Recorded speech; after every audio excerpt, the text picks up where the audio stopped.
अस्सलाम वालेकुम। तुहाडा वीर शफकत बारी मैं सदके मैं वारी। वड्डे आंदे भी पैसे न लईए शै नहीं तकदी, लगदे देवन ते मुड़ नहीं मुकदी। बई हर गल पैसे ही नहीं हुंदा, इज्जत भी कई शै है।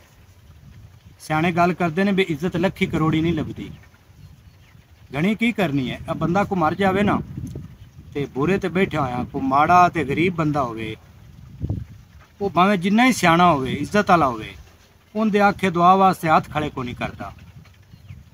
कई बेली थले मुँह करके ते अखबार पढ़ी जाते हैं, कई चाह पींदे पे ने, कई बेली हुक्का पींदे पे ने। वो जेड़े को नाल दो बैठे होवन माड़े होंदे रंगे, वो हाथ खड़ा करते हैं। उत्थे ही कोई वडेरा बंदा पैसे वाला आ जाए, गड्डी ते होवे नाल को दो बंदे होवन ते उठ ते सारे खलोर है। मुड़ उनके आखे लग के ते हाथ भी खड़े किते ते कन धर के उनकी गल भी सुनी भी चौधरी साहब री गल करते पे ने। ये इज्जत नहीं, ये खुशामत है। तो की गल है, जेड़ा उनके कोल पैसा है वो तेरे मेरे वास्ते है।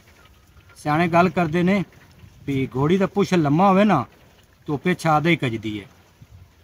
भी पैसे वाला बंदा ना पैसा लावन लग्या वो 100 बारी सोचता है। तो कई शै लैनी होवे ते वो भी आंदा बन्ने बाला बजावे। मैं तेनों दसना, जिमें कोई बंदा सी ते वो कट्टा लैन वग गया। उन्हें जा पुछया तो उन्हें आख्या भी कट्टा किन्ने दा है। वो बंदे आख्या कट्टा 50,000 का है। आंदा नहीं ये तो मंग है, मैं कोई सस्ता लेना सी। वो बंदा आंदा भी तू किन्ने को वाला लेना है। आंदा मैं तो कोई 5-6 हज़ार वाला लेना है। वो बंदा बड़ा हैरान होया। वो आंदा मुड़ तू एवें ना कर, तू हैं ढेर सारे पैसे भरने ते मुड़ सामना भी है। तू एवें कर भी जाके ना ते किसी डंगरां दे डॉक्टर दे मत्थे लग ते उन्होंने जाके ना 500-600 रुपया दे, उनके कोल कट्टे दा आखे बी लै ला।